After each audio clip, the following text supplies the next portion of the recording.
राम राम। मेरे पूज्य और वंदनीय गुरुवर श्री सौरभ जी कहते हैं, असद्भि शब्देन प्रोक्तम जले लिखितमक्षरम सद्भिस्तु लीलया प्रोक्तम शिला लिखितमक्षरम। कहने का आशय यह है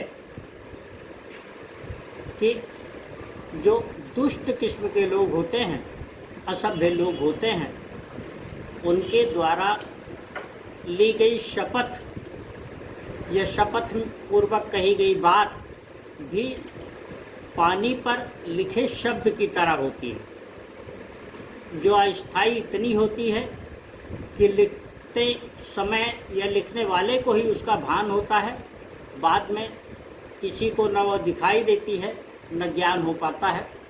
इसके ठीक विपरीत जो सभ्य लोग हैं वो हंसी मजाक में भी कोई बात कह देते हैं तो वह शिला में या शिला पर लिखे शब्दों अक्षरों की तरह होती है। कहने का आशय स्पष्ट है, जो सभ्य पुरुष होते हैं उनके लिए बात का बहुत महत्व होता है। वह हर बात को उस तरीके से जीना चाहते हैं जैसे उन्हीं में ही उनका अस्तित्व हो, अपने संपूर्ण अस्तित्व को अपने कथन में और कथन के स्वरूप में ही देखते हैं और उसी में उसको संचित और सुरक्षित पाते हैं। दुष्टों की पहचान स्पष्ट है। स्वामी विवेकानंद जी ने कहा है कि वास्तव में जो ज्ञान है वह वर्तमान है। दूसरे शब्दों में इस प्रकार से कह सकते हैं कि वर्तमान ही ज्ञान है, और यह ज्ञान उन लोगों को पता चल पाता है, यानी वो लोग ज्ञान का आविष्कार करते हैं जो सत्य को जानते और पहचानते हैं, सत्य को मानते हैं।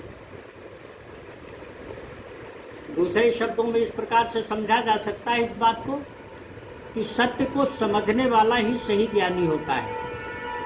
वही वर्तमान को पहचानता है और उसके अनुरूप कार्य करता है।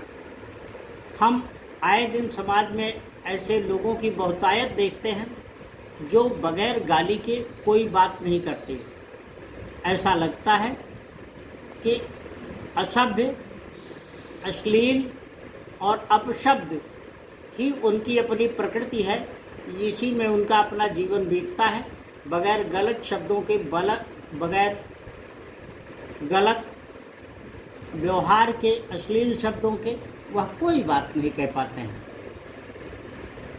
इस पर जरा सा भी ध्यान दें तो ऐसा समझ में आता है कि ऐसे लोगों को इतनी भी अक्ल नहीं होती कि वह सही शब्दों का चयन कर सकें।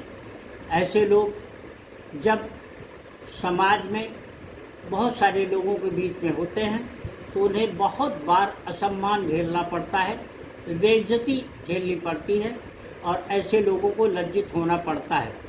इसलिए बहुत आवश्यक है कि हम जीवन के प्रत्येक कर्म में सही शब्दों का चयन करें, सही आचरण करें और कम से कम शब्दों में बात करें तो लोगों के लिए अधिक सार्थक होगी। स्वामी विवेकानंद जी ने जिस वर्तमान में ज्ञान की या जिस वर्तमान को ज्ञान के रूप में पहचानने की बात कही है, वह वही सत्य है जो हमारे समक्ष घटित होता है, जिसमें हम बहुत कुछ जोड़ तोड़ न करके केवल उपयुक्त चीज़ों को उपयुक्त संदर्भों के साथ देखते हुए ही व्यवहार में लाने की कोशिश करें और वर्तमान को संभालने की कोशिश करें तो भविष्य सुंदर होता चला जाता है, भविष्य स्वयमेव बनता चला जाता है, अपने आप उसका निर्माण होने लगता है। इसके विपरीत ऐसे लोगों की तादाद भी बहुत अधिक होती है जो अपना बहुत सारा समय, बहुत सारा वक्त बीती बातों में जाया करते हैं और ख़ासकर उन बातों में जिनके संदर्भ में वो न तो कुछ जोड़ सकते हैं न ही घटा सकते हैं। अब इस प्रकार की बातों में अपनी ऊर्जा व्यय करके अपने लिए विषाद ही मोल लेते हैं। इसलिए जीवन में हमें हमेशा वर्तमान संदर्भों को ही सही ढंग से देखना, जानना, पहचानना और अपने व्यवहार में लाना चाहिए। शुभकामनाओं के साथ राम राम।